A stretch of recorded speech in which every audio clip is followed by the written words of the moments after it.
Hello friends, আসসালামু আলাইকুম। আমি হৃদয়। প্রতিদিনের ন্যায় আজকে আমরা ইংলিশ গ্রামার নিয়ে আলোচনা করব।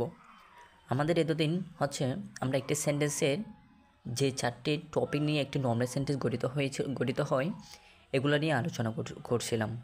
এগুলোর মধ্যে একটা হচ্ছে সাবজেক্ট, 2 নম্বর হচ্ছে ভার্ব, 3 নম্বর হচ্ছে কমপ্লিমেন্ট এবং 4 নম্বর হচ্ছে মডিফায়ার।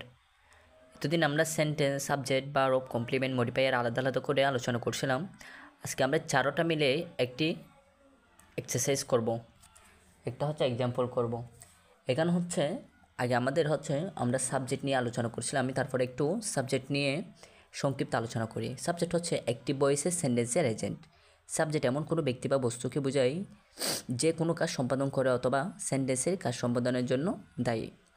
ইংলিশের প্রতিটি সেন্টেন্সে অবশ্যই একটি সাবজেক্ট থাকতে হবে, তবে কমেন্টস আদেশসূচক বাক্যের সাবজেক্ট উজ্জ্ব থাকে, আর সাবজেক্টটি একটি সিঙ্গেল নাউনও হতে পারে। এখানে তিনা একটি কি সাবজেক্ট। এরপর আমরা বারফ কি?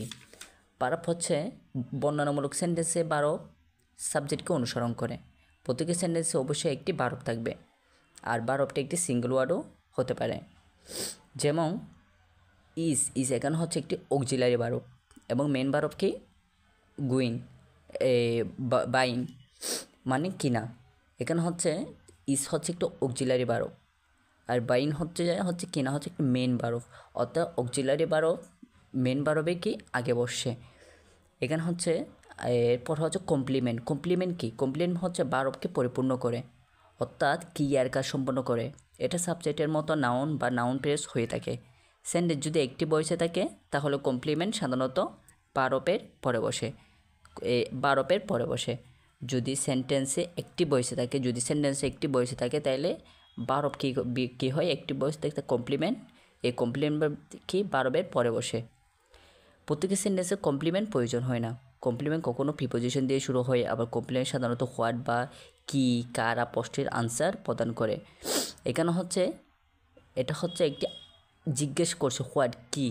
এখানে Tina is buying a new hat in the store. এখানে তিনা কি কিনেছিল? A new hat. এখানে কমপ্লিমেন্ট এ নিউ হ্যাট। এরপর আমরা মডিফায়ার। মডিফায়ার কি? একটি মডিফায়ার কোনো কাজের ধরন, জায়গা বা সময় সম্পর্কে বলে দেয়। এখানে প্লেসটা বোঝাইছে, কোন জায়গা থেকে কিনেছিল, ইন দ্য স্টোর। এখানে মডিফায়ার অফ প্লেস কি? In the store. সাধারণত আমরা মডিফায়ারে প্রিপোজিশন প্রেস হয়ে থাকে। প্রিপোজিশন প্রেস কিছু শব্দের সমষ্টি যা প্রিপোজিশন দিয়ে শুরু হয় এবং নাউন দিয়ে শেষ হয়।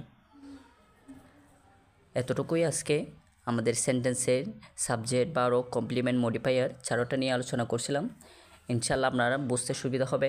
আমাদের যদি এগুলো না বুঝেন তাহলে পরবর্তীতে আমরা এর আগে যেগুলো ভিডিও করছি আশা করি এগুলো দেখবেন, তাহলে একটি নর্মাল সেন্টেন্স যে 4টি টপিক নিয়ে গঠিত হয় এগুলো সাধারণত আয়ত্তে চলে আসবে। ভালো থাকবেন, সুস্থ থাকবেন, আর নতুন নতুন ভিডিও পেতে আমাদের চ্যানেলের সাথে থাকুন। আসসালামু আলাইকুম।